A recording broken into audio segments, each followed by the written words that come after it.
I grew up in Miami, Florida, and spent some time working as a model. Miami is known as a modeling town. With its sandy beaches, Art Deco style, and year-round warm weather, the city has historically been the perfect backdrop for photo shoots of all those glossy magazines. As my senior year of high school approached, I wondered, how do I turn my modeling hobby into an acting career? I had always dreamed of moving to Los Angeles.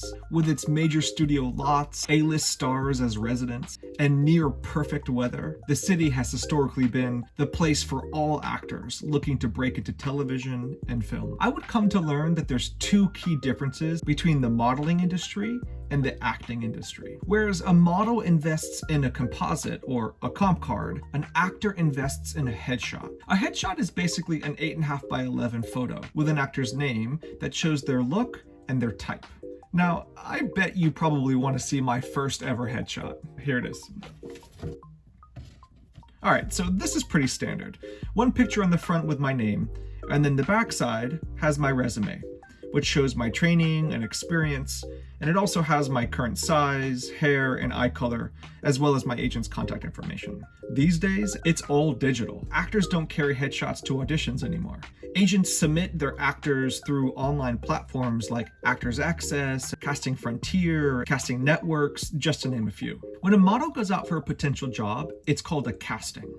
But when an actor goes out for a job, it's called an audition. Now, there's a big difference between commercial auditions and theatrical auditions. Commercial auditions are for a product or a service, whereas theatrical auditions are for a television or movie. Auditions are run by a casting director.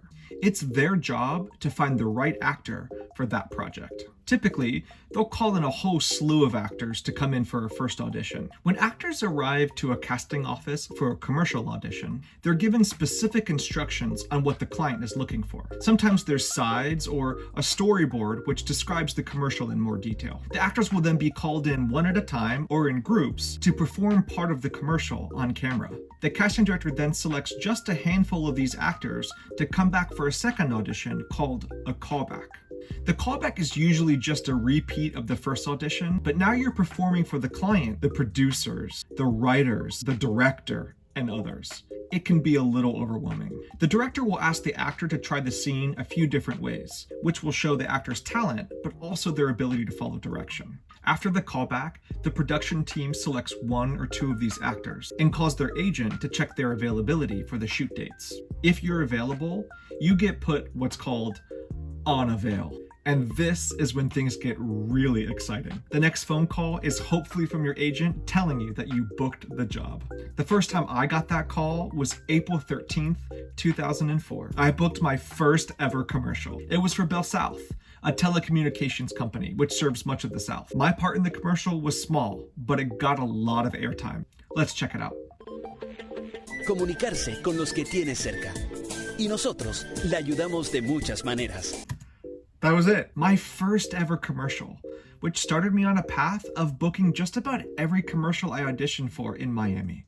If you like this video, go ahead and click that like button. And if you haven't done so already, go ahead and subscribe for more content like this. Thanks so much for watching, and bye for now.